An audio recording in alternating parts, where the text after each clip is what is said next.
how to log in Viber on PC. So if you want to log into your Viber on your PC, then what you need to do is first make sure that you've installed the application from your Microsoft Store or your browser. Now once you install the application, you can simply search for the Viber. And once you search here, you will have the Viber application. Just click on it and open up the Viber application. Now, once you open up the application, which is right here, what you need to do is you just need to simply open up your Viber on your phone, and you need to go with the menu screen, which will be on the upper right or the upper left, which has that three bar, and then open the QR code reader and scan the code.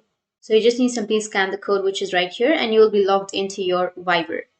So just open up your Viber, and you can simply go with more option, which will be on the bottom right, and you will have the QR code on the upper right. Simply go with the QR code and just scan the QR code, which is right here on your screen. Once you've scanned, the QR code will load for a few seconds.